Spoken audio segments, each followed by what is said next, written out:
This is Mike Cerrito, and I'm here with, Dr. Catherine Deck.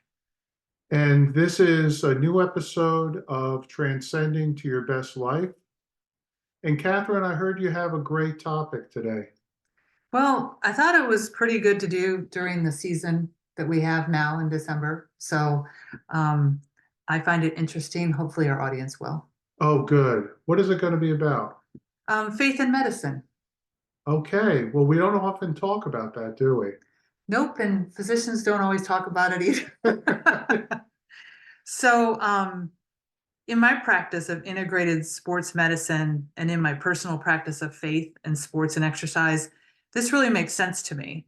Um, I think many of us with years of experience as a patient or a healthcare professional can attest to the comprehensive meaning of faith in a 360 view of healing.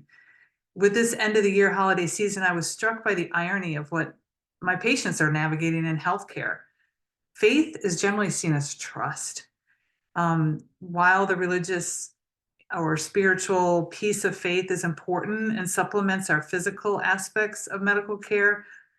Like, for example, in integrated sports, we look at diet, movement, medicine, surgeries, and the list can be extensive. But many of us are wrestling with a crisis of faith in the healthcare system. And what treatment, if they trust the system, what treatment they should do, or when should they do it, and how should they do it, and who should they see, and how long should it take? Mike, in your expertise with the cognitive, emotional, spiritual types of aspects of healing, what have you observed? With around faith. Well, for me, a lot of it has to do with before they seek faith in others, to be able to have faith in themselves. That's one aspect. But my clients want to talk more so over the last 7, 8 years, want to talk about the spiritual aspects of their life as it relates to their own healing. And so the conversation will often result in trying to uh, factor out the difference between being spiritual and having a spiritual faith of a larger divine and versus religion, which is often where faith is practiced. And Yeah. so it's faith in themselves first before they put faith in other people's hands to really understand the kind of healing they want, but also the larger faith um, in a more divine being. They want to talk about far more, especially when they're facing medical issues that seem to have no end to them. I I agree with that. I think a lot of my patients initially they seek a self-help on social media platforms. Um, there's companies and within healthcare we have a lot of resources that people Right, can do self-help. If we really look at faith in ourselves, we sometimes just think of the ability to overcome. Since athletes are my main area of practice, it's easy, go harder, do more, reach higher, get more information, and the result will happen. But there's that piece that I've relied on you many times when we're dealing with sports performance, that we've got to get to that spiritual side. So I see that while the religious and spiritual component of faith is important, I think it supplements our physical aspects of care. And it's really important to me with my patients. So old literature like Ralph Waldo Emerson, that's right. really not a medical text. Or if we look at healers such as John Kabat-Zinn, I mean, there's a lot of folks out there on the internet and social media that offer these things. However, in my experiences, even since the 90s, when the Mind Body Medical Institutes were really coming out for everyone to try, it relates to that belief system you're mentioning, and it's across cultural experiences. So everyone really is unique in how they're navigating their cultural, their spiritual definition to heal their whole body in addition to the scientific arena where they're seeking the care from the knowledgeable training and research that's been done. So it's really a multi-billion-dollar industry with many professionals, many areas to go. And how does a patient navigate that landscape? It's just crazy. So when I look at, as a physician that's very grounded in scientific approach and research for my decision making, it's been an adventure to really clarify for my patients the things they bring to me that they're looking for self-healing and the information that they're getting to try to help them navigate.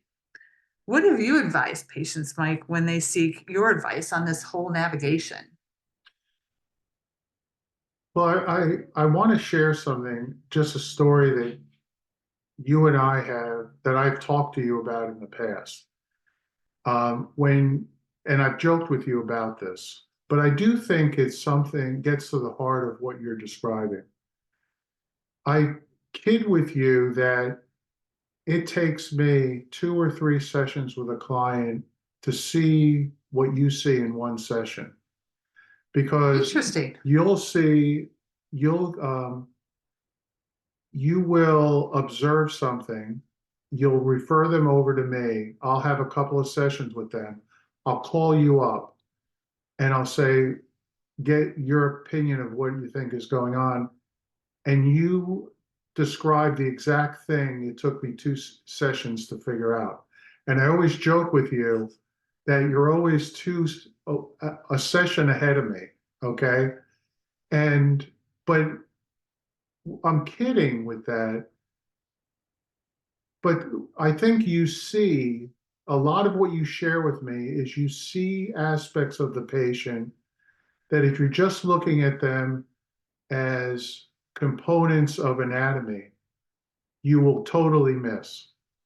And I think you see things around their value system, their how they treat themselves, um, in a healthy or unhealthy way, how other people are treating them in a healthy or unhealthy way.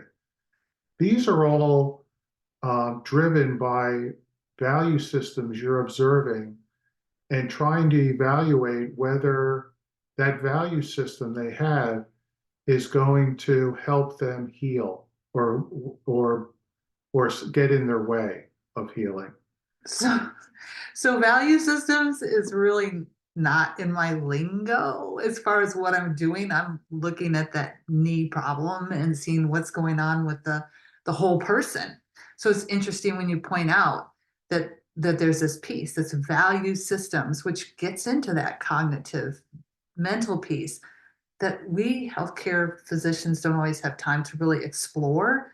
And that's why it takes a team, I think. Yeah, and the reason why you refer to me, I notice, is because you're someone may say a young high school girl may say talk about herself very critically during sessions and about her situation very critically. You know that's going to deal with confidence and maybe some depression, but it's driven by what she values or not values about herself. And I think you naturally see that.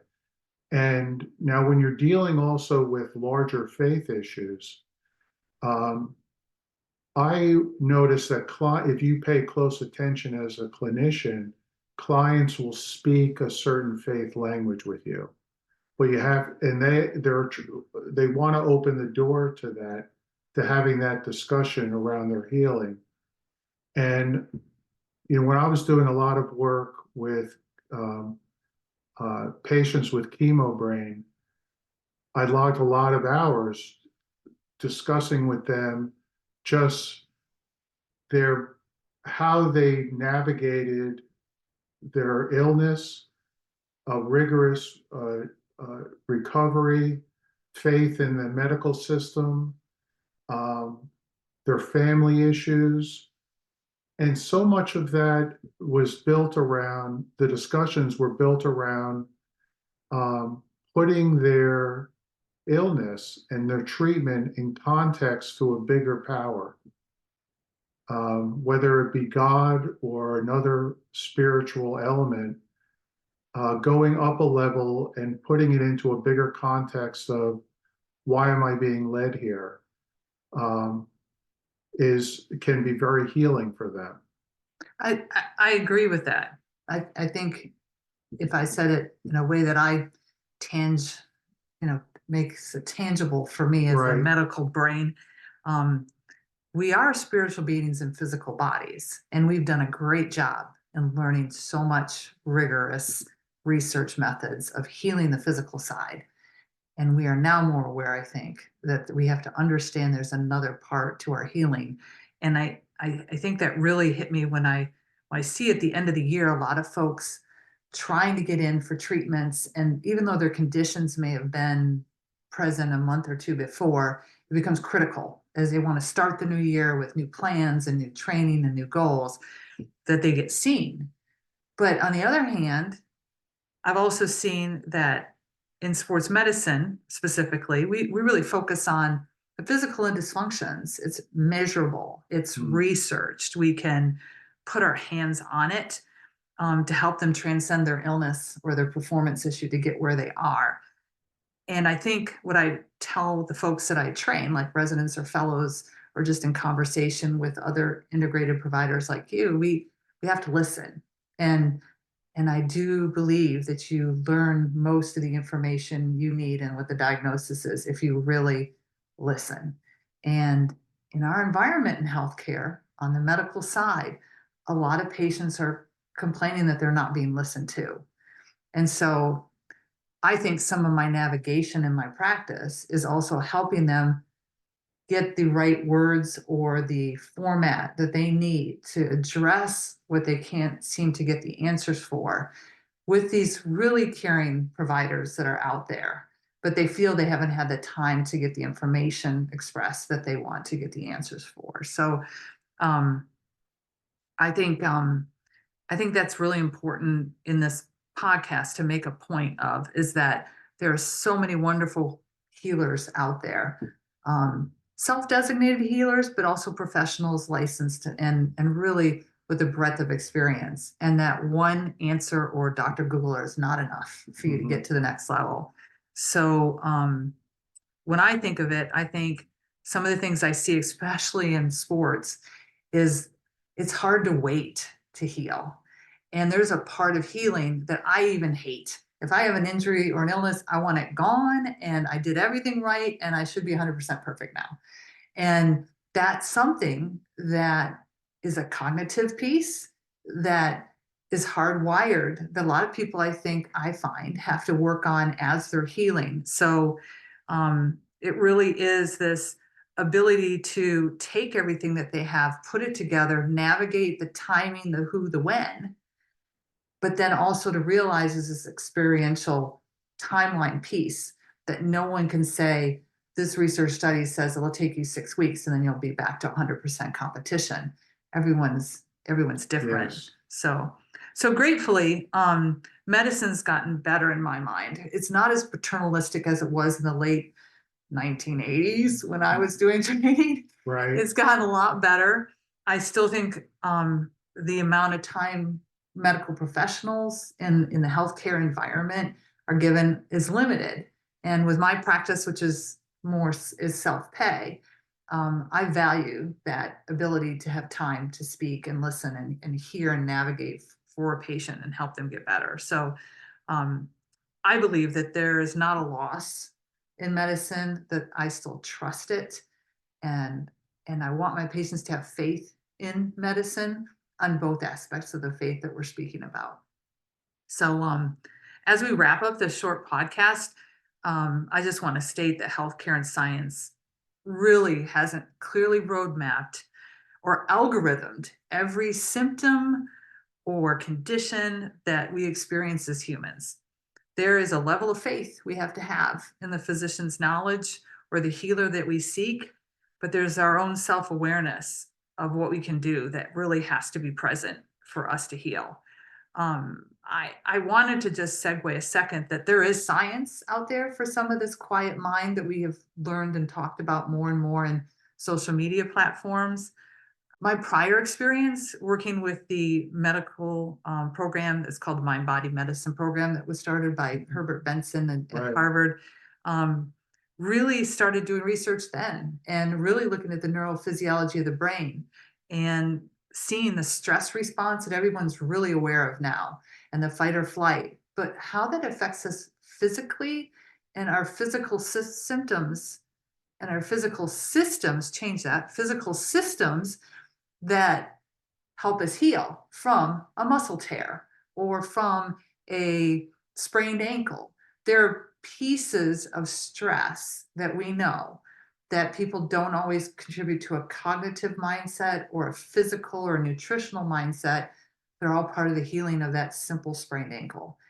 And I seek your help in addition to other healers in the environment, especially my dietitians Mhm. out there. I think that they make a huge difference in getting some of these 360 aspects of healing. So I look at it as there's more we're going to learn about the brain and how working with the brain helps the rest of the body heal. And I can't tap into all that. I love to continue to learn and study different cultural medicine beliefs and training, but I'm not going to have all the answers. So even as a physician, all of us physicians rely on a group knowledge, a team approach, but the patient's at the center of it. So I think to close, I'd just like to look at one point that each of us could give patients. I think that none of us are going to create the pill that we can take every day that cures everything instantly in every condition Mhm. 100% of the time. So Mike, I want to ask you, what is one recommendation you have for a person to bring in the power of the spiritual cognitive side, like you were mentioning, their awareness, their values to their healing? Well, one thing I do is I want to make sure that before they enter too far into the medical world around the condition, is they're clear for themselves around what type of relationship and care do they really want. And so I'll have them write out qualities of the kind of care that they really are seeking because they have that in their head already.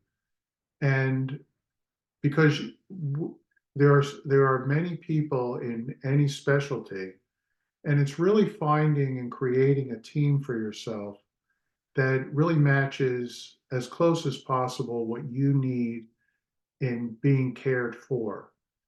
And and then I will, if the client does open the door and is speaking in a spiritual language, I will talk to them around um, that relationship with whatever higher faith they have, and I'll help them integrate it into how they navigate their belief system around their illness, fears they have, challenges they have, the loneliness they have at times, being misunderstood. If you know that a higher spiritual being has your back and is guiding you and you can have a conversation with them that can guide you even further and give you great comfort, then I think that can put everything you're experiencing into a context of why you're here on earth, what this is really about, what can come out of what you're struggling with, what's the meaning of this. We don't ask ourselves that. Uh, it could be an injured athlete who has a big clock in their head of recovery, wanting to know how long it will take, and they want a time, not. And you tell them, well, it comes down to functionality, right? And they don't want to hear that. Correct. So, but first, if they do open the door, I don't force it on them, that discussion. But if they do open the door around spirituality in their uh, with their medical treatment. I will go there. I'm trained to go there. I got training in the spiritual integration into psychotherapy because more and more patients want to talk at a spiritual level because they can't find the answers in like the secular world. Um, they can't find all the answers. I'm picking up on that one part that you said. I don't have a divinity degree, and although I've studied different religions and I have my own faith-based religion that I believe in and follow, um, I'm open to many different. And so, like you, I think that is a great ability. If a patient feels comfortable enough to speak up to a physician, not just check the form that says, I'm going to be admitted to the hospital, am I Jewish or Catholic, or other lists of religions that they put on their forms, but really just to speak to the person that's helping them heal, and just to mention if they have a piece that they're using through their recovery or their frustration that they're not back to the marathon time that they needed to be at, and they've really had to take down time for an injury. I think that is there. And I have faith that patients should feel physicians are willing to hear that. And I know as a fact that patients will come with that information, like you tell me, picking up on things, but patients don't need to share that with me for me to be aware that there is a sense of they can't fix it all themselves because they're seeking my advice on what to do. Right. But on the other hand, I've also found that sometimes people come to Sportsman Navigator and I just injured this. I have a dance in 2 weeks. I need to be on stage performing. How can I fix this right away? And so the answer they want is a quick answer, and that's fine. Easy. Love to do that. But I think sometimes if you see a history of repeating injuries like Right. that, if you don't explore further, so going back to the knee example I mentioned earlier, if someone comes in with a knee problem and they said, I've tried this and I've gone to this person and we've done this and I've read this and Dr. Google said this, but nothing's improving. Sometimes it's a different provider they need. Sometimes it's a different approach they need. And to be able to help them navigate that, here's a movement dysfunction you're having, and here is part of what I'm hearing, and you have a vitamin D deficiency on top of that, and you haven't preset your system to really load it like you need to perform at what you're trying to achieve. So there's all those little pieces, I think, that you can help the patient navigate for their own self-care. And I think we should do that on the physical side, on the healthcare side, and on the physician side. So my recommendation, sorry, I was a little long-winded there, um, is that sometimes I think the source of the injury is not where you feel the pain or you see the dysfunction. It may be the acute reason why you have it, but there may be another, change that, but there may be another etiology that's Yes. leading to this injury or this problem. I won't say illness. That's not my experience. I'm a sports med provider, so I don't treat all illnesses. But I think that we see there's been a change to the system in some way, shape, or form. So as a patient, if you have an injury or a performance issue, be honest with yourself and really look at all aspects of you that preceded that. Some people may be in a grind and not be sleeping well. Some people may have changed their diet for 2 weeks. Some people may have changed their training. And we know in 2 weeks of training, there's some changes that can happen that don't keep you at the same level at the beginning of the 2 weeks. So I don't think that you may have all the answers and you may need to seek other information in order to help you be the captain of your recovery. So healthcare is there to help you transcend your self-healing, but really navigating it can require a leap of faith. And that was a little pun since that was a piece of this. But I do think that there is the ability to trust. And like you said, knowing yourself really helps. And even if you're not ready to explore that, sometimes the place where we enter as healers is just to make that change that you need right then. And it may come later that you seek someone else Right. or us again for treating some other issue that has occurred. Does that make sense? That does make sense. Well, this has been great. So thank you for having me. You've been great, and thanks for sharing this wonderful information.